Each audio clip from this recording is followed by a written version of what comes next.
there's something you should know about Tatbir.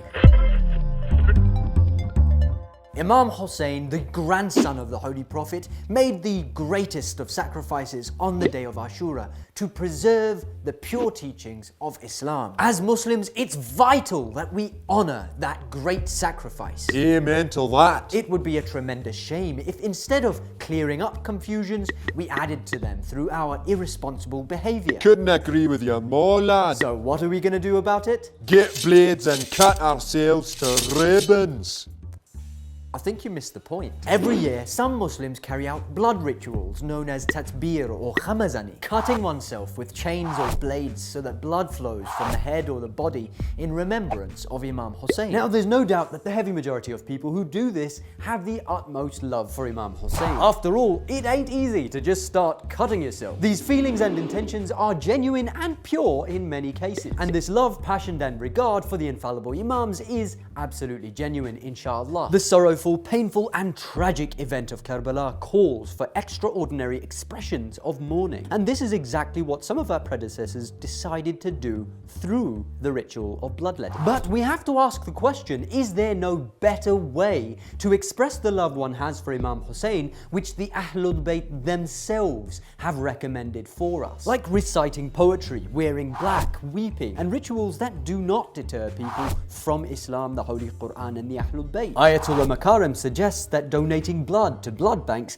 is a much more effective way of showing our love for humanity and Imam Hussein. He says, I would like to kiss the hand of the one performing this action, take the sword out of his hand and tell him, dear brother, this issue of Qamar today, and it must be acknowledged that it may have been different in the past, and some scholars may have said some things in regards to it, but today it is harmful to the reputation of Islam and the Shia faith. I will kiss your hand and I will have a blood bank made ready. Go and give your blood there. Through your blood, save the life of a Muslim. But here's the biscuit. Did the Ahlul Bayt, the 12 Imams, or the Holy Prophet ever practice Tatbir? No. Yet some Muslims will insist that they simply must do Khamazani or blood maatam, as though their love for Islam and Imam Hussein is incomplete without it. But this practice has got nothing to do with Islam or Imam Hussein. In fact, for an entire millennium after the events of Karbala, no such bloodletting rituals existed in the history of Shia Islam. The flagellations were introduced only in the 19th century.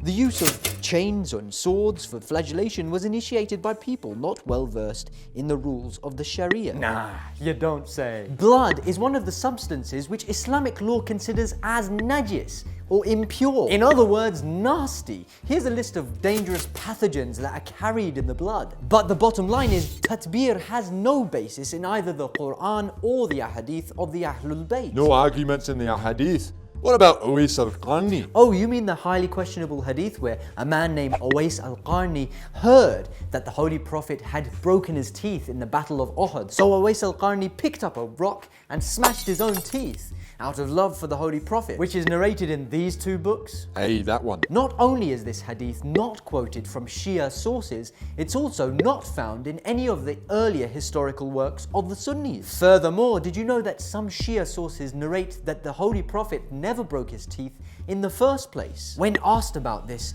the fifth holy Imam, Imam al-Baqir, said, no, by Allah, Allah always protected him. Also, was Uwais al-Qarni of the Ahlul Bayt that we can apply his example on our own lives? What about Lady Zainab then? Is she not of the Ahlul Bayt? To justify Tatbir, some people use, quite irresponsibly, a hadith narrated in Bihar al-Anwar, where it says in the aftermath of the events of Karbala, Lady Zainab hit her head on a pole and bled. Hey, that one. Well, due to its scarcity in the books of history, the fact that there is no record that she ever repeated the act, not to mention the fact that it's not normally possible to make one's head bleed by hitting it on a pole unless severe force is applied or sharp edges are used. Even today's blood flagellators use blades to make their heads bleed. Oh, and it has a weak chain of narrators. Here's a list of scholars that will concur to that. And even if this hadith was reliable, let's say for the sake of argument that it is, had Sayyidah Zainab carried out this action as a pre-planned ritual done on a yearly basis the way that today's Tatbir rites are carried out,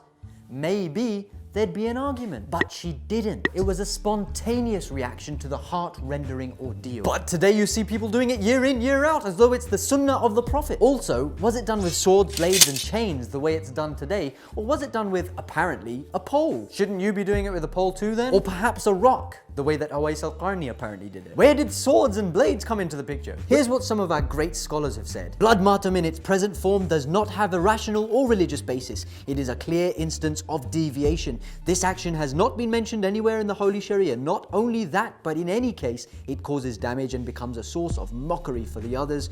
It is haram. Reviving Husseini traditions is mustahab, but one is not allowed to harm the body, avoid wounds and the flowing of blood. If such actions bring about disrepute for the religion, then they are forbidden. But have you ever seen a person who has had something bad happen to their most loved ones, hit themselves on the head with a sword until blood flows down?